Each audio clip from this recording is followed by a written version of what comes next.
Winning doesn't make you a winner. Losing doesn't make you a loser. Winning habits makes you a winner.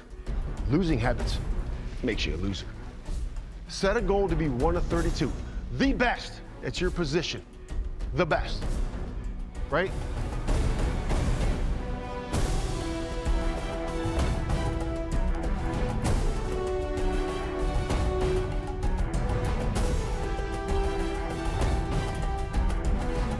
How's that for a pep talk to get us started with the latest season of Hard Knocks?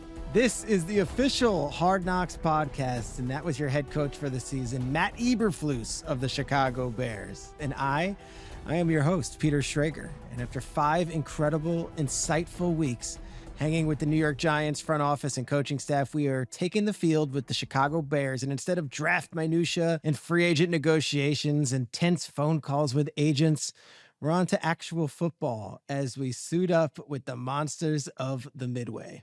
One of the NFL's proudest, most legendary franchises. I cannot help but imagine what Dick Butkus or Mike Singletary or Wilbur Marshall would have thought while watching Theo Benedict, a.k.a. the Canadian Eagle, sing Lee Greenwood's God Bless the USA during the team's rookie talent show. It's a moment you must watch, and though it no doubt was the comedic highlight of the first episode, it was only a footnote in what was an incredibly action-packed first hour of the season and our first ever Hard Knocks episode with this esteemed franchise.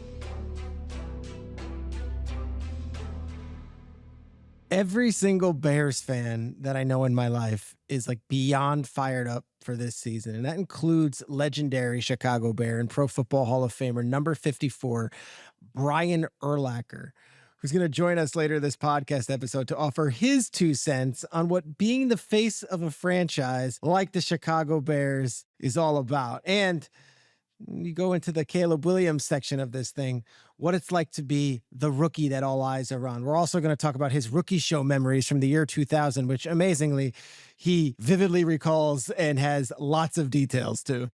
We start on draft day, where Caleb Williams, the assumed first overall pick since the moment he declared for the NFL draft last winter, gets on the phone with his future NFL head coach, Chicago's man in charge, Mr. Matt Eberflus. Hey, this day's going to go down as an iconic day in Bears history, my friend. And we're going to turn this cycle on its head. You ready? You ready? We're ready. From watching this show and from all the folks I've talked to who both live in Chicago as fans and who work for the organization, they know the pressure's on, and it's on for Caleb Williams.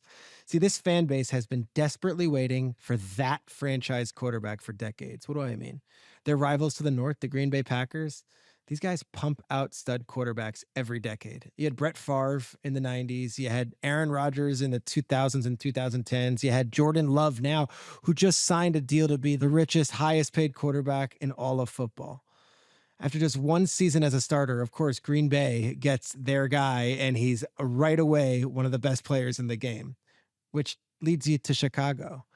The Bears have never had that guy. They really haven't. I mean, like Jim McMahon was popular, but he wasn't an Aaron Rodgers or a Brett Favre. And that's the thing with this franchise. A few years ago, they drafted Mitch Trubisky 2nd overall. They traded up to get him. Didn't work out. A few years later, they traded up with the Giants to get Justin Fields. It didn't work out. And now they have Caleb Williams. When we have Urlacher on later, we'll see if he can run through what I think has to be like 15, 16, 17. I don't even know how many quarterbacks that he played with in his 13 years with the team. It's been a rotating door, and hopefully Caleb Williams will put an end to it. In this episode, you see fans flooding into the stands at training camp, and they've all got a Caleb Williams jersey. There are kids, and they've got signs. It's for Caleb Williams. Everyone is talking about Caleb. The hype is real in Chicago. And of course, if that wasn't enough, Hard Knocks takes it to the next level. We get a Michael Jordan comparison, and then Ray Clay, the voice of the Chicago Bulls public address system, himself makes an appearance, and he does this really cool announcement with the Chicago Bulls old school intro music that is just amazing. And he's announcing Caleb Williams as the first overall pick of the Chicago Bears. Aside from the Sky, the WNBA team winning the title in 2021, it has been a rough few years to be a sports fan in the Windy City, and Chicago is ready for its next superstar. They're just hoping that Caleb is that dude. Which leads to my little insider hat here. We did this throughout the Giants series. I'm going to do it throughout the Bears one too. See, Caleb Williams has been the most decorated quarterback in college football for some time. He went to Oklahoma, where as a freshman, he took the starting job away from Spencer Rattler, who was an established quarterback for the Sooners. And then when his head coach, Lincoln Riley, got offered the job at USC, he went with them. He transfers to USC, and in his first year in Los Angeles, he was spectacular. He won the Heisman Trophy out of the gates. But last year wasn't nearly as good. You see, Caleb Williams still had the magic touch and made highlight plays, but USC was a middling college football team that finished the year with a bunch of losses and went 7-5 on the season. And there were moments after the season in the pre-draft process that had people scratching their heads. You see, Caleb Williams didn't do any physical workouts at the combine. He met with teams. He went through that process, but he would not throw a football. He did not run the 40. He decided, go look at my tape. That's good enough. And then they do these 30-man visits. Like each team can have 30 different players come visit. And I'm sure a lot of teams invited Caleb Williams. He only visited one team. Visited the Chicago Bears. Like he didn't even quote unquote waste his time going to see Washington, who had the number 2 pick, or New England number 3 pick. Nope. He only met with the Bears, basically saying like, I'm going to be the first overall pick. I'm not going to waste my time going to visit with teams that I will not play for. He didn't have a traditional agent throughout the process, so there wasn't this PR machine behind him. It felt almost as if Caleb was being painted a certain way in the media, and there really was no punch back. It was kind of like, okay, fine, run with that narrative. I'll prove it to you on the field. You add all this in with the fact that he made millions and millions of dollars in endorsement money in college, which is something that is rather new and really a lot of people still aren't so comfortable with. And it's this like perfect mix of stuff where, I don't know, he might not fit the traditional football fans' comfort zone or the traditional football coach's comfort zone. It's all put together and it all adds up to him being the first overall pick and him having a bit of swagger to him. I don't know. All of this is in the background as we watch Caleb Williams over the course of the next 5 episodes, because I think truly getting to know him a little bit at the combine this year and talking to his offensive coordinator in college, Cliff Kingsbury, a bunch, Caleb's misunderstood. Anyone I know who's coached Caleb Williams or been around him says he is a great kid. And yet the media narrative and the draft leading up to the whole big day, it almost painted a different picture of him. So let's keep an eye on him throughout Hard Knocks. And I think his first swing of the bat, that rookie show, come on, that's a likable kid right there. At the end of the day, all that will matter over the course of this guy's career are the results. But the process of getting there is very important, and how you get results. And is it a results-based business? Yes, but we insert Nick Saban, Matt Eberflus's head coach at Toledo in the 1980s, who comes to spend some time with the Bears at training camp. He wasn't a skill guy, though. No, I was a hitter. Not a skill guy. What's that? And he's got a whole theory about young quarterbacks, and he gives both insight and a history lesson on rookie QBs in the NFL. To use your word, development is the key for him. You know, like Peyton Manning threw 28 interceptions when he was a rookie. It's the most in the history of ball. But it didn't affect him. It's like the scoreboard. Scoreboard don't mean anything until the game's over. Let's put that insider hat on here again. Nick Saban's great in this scene, but I also love Eberflus in this scene. Here's a 3rd-year NFL head coach who makes a ton of money and is respected around the league and has a whole resume to his own, but he's out there with a pen and a notebook out, knowing that the cameras are rolling, and he's not too big to do so. You see, Saban's his old college head coach, and he is like a sponge. I also think there's a next level media thing here. Nick Saban's going to be on ESPN's College Game Day this year. First time he's not coaching in a long time, and he's going the broadcast route. And just as there is intrigue surrounding Bill Belichick's media endeavors this season, I think there will be a lot of interested eyes and ears on what Nick Saban has to say on Saturdays.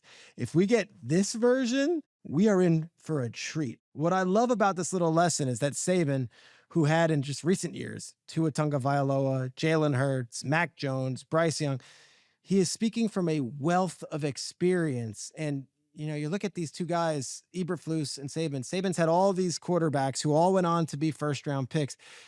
Eberflus hasn't had any other quarterback really besides Justin Fields, and the jury is out on what he's going to be as a pro, and it certainly didn't work in Chicago. So here's Eberflus, who could be a know-it-all, could be arrogant, could be just, hey, I've earned my keep at this table as the coach of the Chicago Bears. And he's not that. He's listening and he's a student. And it's as if he's the same guy who played at Toledo for this coach in that same meeting room, hanging on to every last word. I love this scene. I think it's really cool knowing the dynamics of the two men. And let's stick with Eberflus while we're here, because the elephant in the room is this glow up that he has had this season. I'm cringing even saying that, glow up. I feel like that's a term now. You see, they hit on it early in the episode where he looks like he's ready for a polo match, or at the very least, a Ralph Lauren polo shoot. And then we go to the barber shop, which is apparently in the Bears facility. That's pretty cool. Not every team has a barber shop. And what's the topic of conversation? Matt Eberflus's new look. Inspiration was from Kelly, so she sent me, what she sent us, 3 pictures? Yeah, it was like Ryan Reynolds and like, I forget. It was like, a couple different people. Here's the wife of the head coach, Kelly Eberflus, talking about her husband's off-season makeover, and I can't get enough of this. After the season was over and he finally had some time off, he just didn't shave for a couple days because he wasn't going into the office. And he started growing the beard, and I'm like, I really like that. The episode's rolling. We're having fun. I did not expect a full DMX remix with the Rough Rider anthem during a slip and slide montage, but we get one and it's great. And then we get to Canton, Ohio, where we know that Caleb Williams isn't playing, and there's already talk of pouring rain at some point. And there's this really cool moment. You see, Marcus Allen is on the sidelines for the Bears, and Caleb Williams, a fellow USC Heisman winner, sees Marcus Allen on the sideline, and he says to Eberflus, "Now that's a legend." And speaking of legends, how great was the Jonathan Owens, Simone Biles stuff that we get here? I mean, great access from HBO and NFL Films. Jonathan Owens just signed a 2-year deal with the Bears. He used to play for the Packers, so it was pretty neat of the team to let him miss some training camp so he can go support his wife, arguably the greatest gymnast ever, as she competes in front of the entire world in the Olympics. It's amazing to see him actually there on the grounds, keeping score with her family in the stands, and it's charming just how nervous he gets watching her do her thing. And I know Owens and Biles are 2 otherworld athletes, but nothing felt more relatable in the world than when Biles is on FaceTime saying, "Oh my God, babe, your pants." She's halfway across the world at the Olympics, and she's calling him out for having dog hair all over his pants right before his flight. And then she reminds him to bring his passport. I've been there. I mean, that is a conversation I've had. I think we all have. It's really great, and I appreciate both of them for giving us this incredible access and opportunity to see them live their lives. But back to that Hall of Fame game where Caleb was on the sideline. What an unforgettable weekend for the Bears. And they had greats like Devin Hester and Julius Peppers and Steve McMichael receive their bronze busts. And we'll be sure to talk to Brian Urlacher about those guys when he joins us here in the next few minutes. But can we just take a second to discuss the game that Colin Johnson had? Colin Johnson, yes, it's the first preseason game, so every guy out there is likely a 2nd, 3rd, or 4th stringer, and they're all trying to make the team, but boom, here's this guy number 80 on special teams making a tackle, and there he is lighting up the field with catches from multiple backup quarterbacks. And I know Colin Johnson because he's bounced around a bit. He spent a year with the Jags, he was with the Giants, he's actually one of the tallest receivers in the league. I think he's 6'6". But he only suited up for the Bears 3 times last season. So he's in this real bubble area for a roster spot because it's not like he's a young rookie. It's not like we haven't seen him over the course of time. Like, the Bears know what he is. And yet, has he ever played as well as he did in this first game on national television? Here's Joe Buck's call during the game with a shout out to this here show Hard Knocks and our guy, Liev Schreiber. On Hard Knocks, the recap of this game will be Liev Schreiber talking about Red Rippon and receiver Colin Johnson. Anything for a fan, Joe. Colin Johnson's laser-sharp route and Rippon's rifle right arm haven't just given the Bears the lead, but a whole city hope. So after the Colin Johnson montage of him just dominating this game, you see a very impressed Caleb Williams talking about Johnson to the guys on the sideline, and he kind of casually says, "Oh yeah, that guy, he's going to be around for a bit." But then one of his teammates, who is unidentified, says to him, "How many receivers do you think we're going to keep?" Yeah, he's right. And that's maybe the understated assessment of just where this Bears team is now versus where it's been for the last decade or so. A year or two ago, a guy like Johnson has that kind of night. He can break onto the scene. He can make the squad and say, well, based on that preseason performance, you have to keep Colin Johnson. but this is not the Bears of yesteryear. And they have something a Chicago receiving core has not had in decades, and that's real depth. You see, the Bears have legit pass catchers up and down the roster this season. And after the way he finished last year, Cole Kmet looks like he's ready to take a big step at tight end. So you've got DJ Moore, who just signed the biggest contract ever in Chicago Bears history. He's the number one wide receiver. Then you've got Keenan Allen, who's been a Pro Bowler in this league, who obviously is going to be a big part of this Bears offense. You've got Roma Dunze, who was a top 10 pick. You've got Gerald Everett. You've got DeAndre Swift. You've got Khalil Herbert. Should I keep going on and on and on? Because all of these players are going to get their fair share of targets. And all of these guys are going to be looking to get fed the ball. And that's part of what makes this season of Hard Knocks so exciting to watch. I think the entire league is ready to see just how far this offense can go, because the Bears historically have not been one of those franchises that puts up a ton of points. And yet, if you look at it on paper, they have so many good players and so many good players on offense and so many good players catching footballs that this could be one of the best offenses in the entire league. So yeah, Caleb, unfortunately for a guy like Colin Johnson, who the Bears know and who the league knows and who's been around for quite a while and hasn't broken out, there is a depth problem. And with all this talent, that's actually a good problem to have. But enough about the Hall of Fame game and Colin Johnson. How about we get to our guest?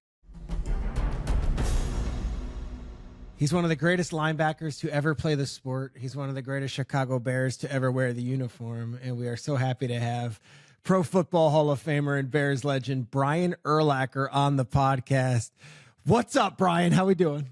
Doing good, Peter. How about yourself? I'm excited. Football's basically here now, but the regular season's what, three weeks, a month away? Getting excited, man. We're right here, and we got 5 episodes of Hard Knocks, the first one of them airing this week. The Chicago Bears have never done Hard Knocks. They're considered an old school organization, an old school franchise. Your thoughts on the only team you ever played for, the Chicago Bears, now being all access and to everybody in the public available through HBO? I was surprised that they let that happen, honestly, because as private as they are about certain things, I was kind of shocked to hear that they accepted HBO to come in there and do that and behind the scenes. But it's mostly with the players and coaches, right? It's not a whole lot to do with the organization, just kind of behind the scenes with the players, from what I've seen from Hard Knocks in years past. Yeah, there's so much excitement because it is the Bears and it is this old school franchise. And even in the intro video, the little teaser that they put out, it's Butkus, Singletary, Urlacher, Hester, Briggs. It goes through all the history, and then it leads up to this. You're living in Arizona right now. Do you feel the excitement around the Bears that we're feeling? Bears fans are nuts no matter where you are, and there's a ton of Bears fans here in Arizona. I know they're excited. I don't get a big feel from the Midwest. I don't go back there very often, but from here, for the fans I see out here in Arizona, I know they're excited. They should be. You know, it's been a tough few years for the fans, but, you know, you got a rookie quarterback. They have a lot to go with on offense. You know, they got some good receivers. Their defense was really good last year, so I can see why they're excited. Yeah, it's cool because you went to the Super Bowl with Rex Grossman. Your quarterbacks when you were there were Kyle Orton and Jim Miller, a bunch of guys. But this is the first time. 21 different quarterbacks, Peter. Is that right? How many years? How many years did you play? 13 years, 21 different guys started quarterbacks. Can you rattle off like 10 of them, like easy? Okay, so I'll go Cade McNown, Jim Miller, Shane Matthews, Henry Burris, Chad Hutchinson, Kyle Orton, Rex Grossman, Jay Cutler. Oh, that's 8. The kid from Ohio State. Craig Krenzel. Yeah.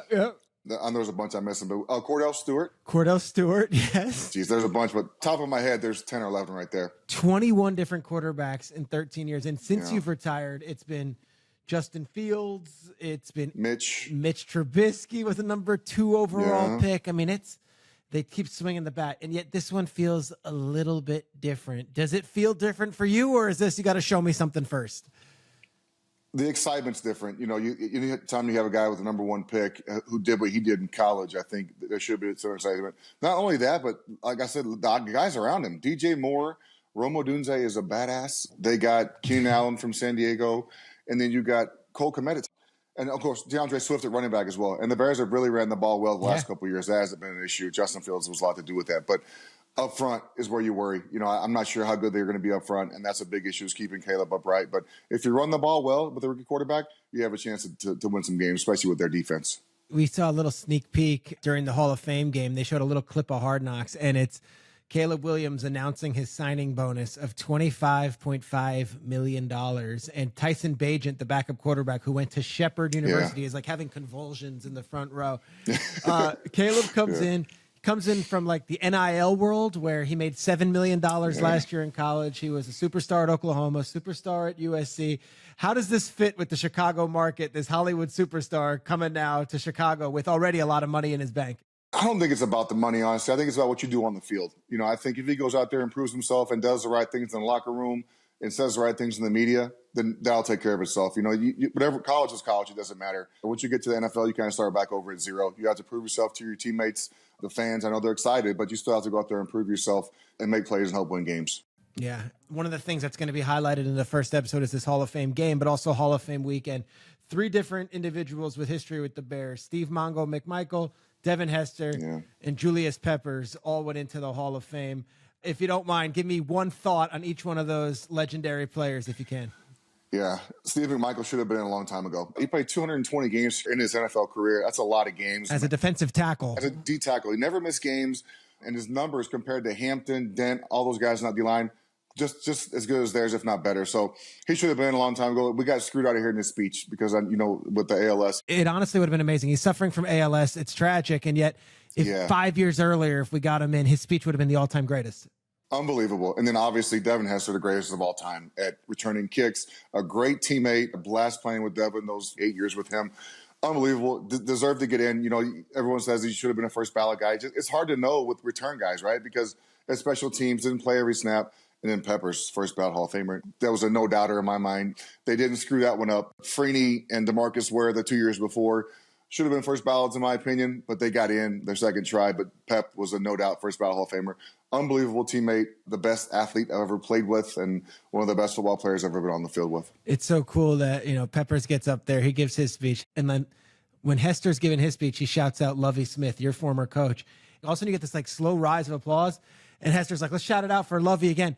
And they're chanting, Lovie, Lovie. I feel like Lovie Smith never got that reception that he deserved by the Bears fans because of the way it all ended. And then here it is. Yeah. He finally had this moment with all of these Bears fans. It was really cool. He's my favorite coach I've ever played for. You know, obviously our coach, but he's like a dad. You know, you don't want to disappoint Lovie. I played for him for 9 years. My last year and his last year coincided. So, you know, they fired him.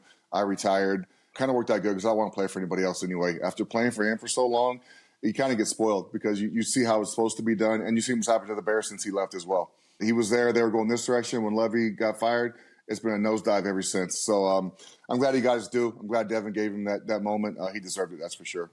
All right, so as Hard Knocks' first episode is aired, here's a couple of the things that I want to run by you. One, the Rookie Show. Do you remember the Rookie Show when you were a rookie coming out of New Mexico in the early 2000s?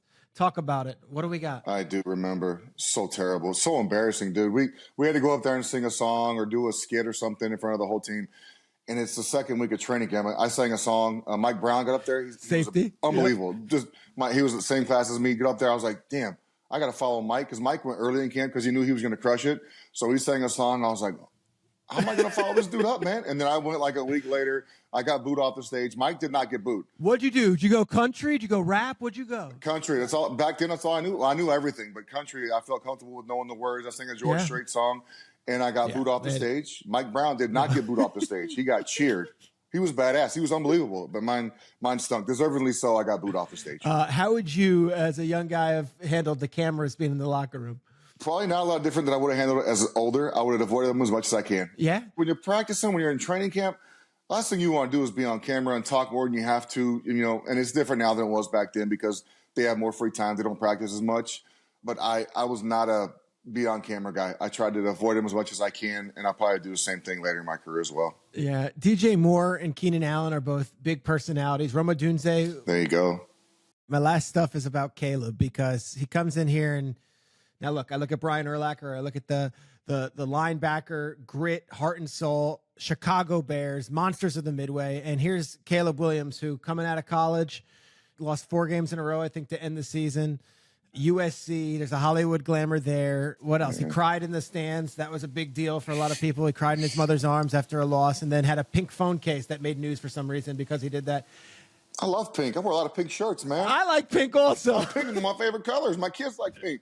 What's wrong with pink, man? Does he lean into this Hard Knocks, you think? Do you think he's smiling for the, like, putting on a show for the cameras, or do you think he's going to do the rookie thing where it's like, do not make this about me? Like, go look a different way because I just want to focus on football. It's about him. So I think it's going to be hard for him to deflect all that because he was number one pick, and he's the guy that they're trying to build the team around. So I think it's going to be a lot about him, as it should be. You know, he's the reason a lot of people are excited about the Bears. They've drafted a first-round quarterback once in the last 3 years. You know, Yeah. so every 3 years they get a new first-round quarterback. Hopefully he bucks that trend and sticks around for a while. But, yeah, I think it's going to be a lot about him, as it should be. He's a big personality, big type of player. So we'll see how much he's on there. All right. And then my other question is, Eberflus is the head coach. You've got Ryan Poles, the general manager. We mentioned DJ Moore, Keenan Allen, a bunch of guys on defense. Other than Caleb, is there a player that you would keep your eye on, or a person in the front office, or a coach? I like Tremaine Edmonds. I'm a linebacker. So Tremaine's a badass. He had a great season last year, his first year there. People gave him a lot of flack because they got rid of Roquan, and I was one of those guys, by the way. I did not like the Roquan trade. I still don't like the Roquan trade. And then trade him because you don't want to pay him. Anyway, that's a different story. He's done well. He's a great football player. He's young. I think he's 24, 25 years old, but he's one of my favorite players on their football team. I love that because it's him. He's got two other brothers who play in the league, and there's three Edmonds brothers, and this is the one that everyone's like, all right. And then the Bears paid him all that money, and he actually delivered. It was awesome to watch. You're right. It's great to see a guy come through when they get to pay the money. They're like, why are they paying this money? That's why they pay him the money. Dude makes plays. Can you give us an update on what you're up to, where we could find you, and what you're doing? Because I wanted to also talk about your son. If you can give some love about your son, because I think I didn't know what was going down, and now I've got like a team to root for on Saturdays. Yes, same here. A new team to root for. I've always been an Irish fan, but even more now. So we live in Arizona full time. My oldest daughter is in law school, first year law student. Congratulations. Yeah, last year was her first year. My middle daughter went to school for a couple months, then retired. Now she's a DJ. Nice. She's doing a good job. And then my son Kennedy is going to be a true freshman here at the University of Notre Dame. Their first game's at Texas A&M in a couple of weeks. It's exciting, man. He got a full ride scholarship to go there. He has some good offers, Peter. He like 25 offers. He had it narrowed down to TCU, Miami, and Notre Dame. And Marcus won. Marcus Freeman's a stud. Did you know Marcus Freeman as a player? Did you guys hang? Well, he was a rookie, so I think it was the year I broke my wrist actually, and I wasn't in the facility a lot. But Marcus was there. I knew him, but I wasn't around a whole lot because I was hurt all season. But I knew Marcus, and then to see him elevate through the coaching ranks like he's done, and then he didn't know that he was recruiting my son, honestly, until he called me. He was like, "Hey, I'm coming to see this Kennedy Urlacher kid." I go, "Yeah, I see that dude every single day." Yeah, that's my That's your kid. son. He didn't realize, I guess, that I had a kid that old, or that he, I guess, that good He at football. probably thought it was either. your nephew or cousin or something like that. Yep. Kennedy Urlacher, what number is he wearing? Kennedy's wearing number 23 this year. He plays free safety. Not sure how much he'll play. They got some great defensive players. So if he gets on the field, that's a plus. If not, he's still going to school at Notre Dame for that degree. Are you the kind of dad that's going to like fly to Texas A&M, fly to all these schools and go on the road and go watch them and travel? We were going to go to A&M, but we're not sure if he'll play or not. We're not sure of the situation. In high school, I kind of let him do his own thing as well. I went to all the games. It's easier because we could go, it's 10 minutes down the road. But it's a little different now that he's playing in college with the game situations. We'll go to probably 5 or 6 games this year. Brian Urlacher, thanks for taking the time. You're a busy man, and we so appreciate it. Hard Knocks, Episode 1, the Chicago Bears. You heard it from the voice of a generation of the Bears fans. This is the guy who wore that same thing that Caleb Williams is going to have to wear now, the face of the franchise, and you did it so well. Brian, thank you, dude. Thanks, Peter. Appreciate you, brother. Backstory here. I've known Brian for a long time. I covered him when he was a player, and towards the end of his career, he and I became friendly because I would cover a lot of Bears games for Fox, and then he actually worked on Fox with me on Fox Sports 1 on the cable show Fox Football Daily. We became pretty friendly, and I haven't worked with him in years, and yet you see the camaraderie we have. And one of the things he always carried with him on his shoulders, which I thought was so interesting, was like, you can't go out in public if you're Brian Urlacher and not bump into a Bears fan. They're one of those franchises. And I'd say it's the Steelers, it's the Bears, it's the Raiders, and it's a nationwide team. And anywhere Brian Urlacher goes, he's Brian Urlacher of the Chicago Bears, no matter how involved or whether or not he lives in the market anymore, which he doesn't. He lives in Arizona. So I think it's really interesting, even though he was on defense and Caleb Williams is a quarterback, because I think there's only a few people in the world who can probably relate to what Caleb's going to go through as this face of the franchise with all of these expectations and all of the hopes and dreams of these fans on their shoulders. Urlacher's that guy. Oddly enough, I think last year on Hard Knocks, we had Aaron Rodgers, and I think Aaron Rodgers was that guy for the Packers, where no matter where he goes, a Packer fan is going to stop him and want to talk, and no matter where he goes, he was Aaron Rodgers of the Packers, and that's a similar kind of franchise. Hard Knocks gave us a great look at Aaron Rodgers and humanized him last season. I think Hard Knocks is going to give us a great look and humanize Caleb Williams this season. Each week on the podcast, we give out an MVP of the week. My MVP of episode 1 is Kelly Eberflus, who not only makes me smile every single time she is on air, but she also plays like the play-by-play person from the stands during the Hall of Fame game, talking about Tyson Bagent's hair and talking with her daughters. Does it fit? Does it work? I love this. What do you think of Tyson's long hair? I didn't know it was so long again. I know. What do you think of it? What? Tyson's long hair. I feel like it fits him. It does. I am enjoying Matt Eberflus. We'll see where he goes, right? That's fine. But I am loving Miss Kelly Eberflus. The commentary she's giving, she is a star on this show right out of the gates. I need more Kelly Eberflus. And if the Hard Knocks and HBO and NFL Films producers are watching, more Kelly Eberflus moving forward. She is awesome. That's it for this week of the Hard Knocks podcast. We are only one episode in, but I'm pretty confident that Caleb Williams is going to be a star, and we are going to enjoy watching him throughout the first 5 episodes of this season. I hope we get to see him throw a red zone target to Roma Dunze against the Bills on Saturday, and we could talk about it next week on the podcast. It's the preseason, so we don't know how much we're going to see. Number 18, it hasn't come out yet as we are recording this, whether he will play in week 2, but I'd like to see him. Either way, we are definitely going to get plenty of him on this program. So make sure to check out the Hard Knocks Instagram page at Hard Knocks HBO for exclusive behind-the-scenes clips of the show. Of course, you can head over to NFL.com for more Hard Knocks content as well. And do not be shy. We are open to your feedback. Let us know what you're thinking and feeling about this show here. You can find me on X at pschrags, that's PSCHRAGS. Or you can hit me up on Instagram at pschrager, PSCHRAGER.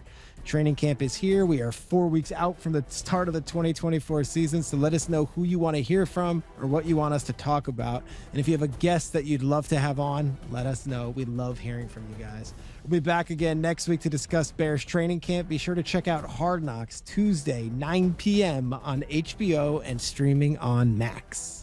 Hard Knocks Podcast is a production of HBO and NFL Films in partnership with Pod People. It is hosted by me, Peter Schrager, and produced by Buffy Gorilla, Tony Mantilla, Brian Rivers, Sam Gubauer, and Carter Wogan. Special thanks to Michael Gluckstad and Saban Slater from the HBO podcast team, and of course, Ken Rogers at NFL Films. Thanks for listening, everybody.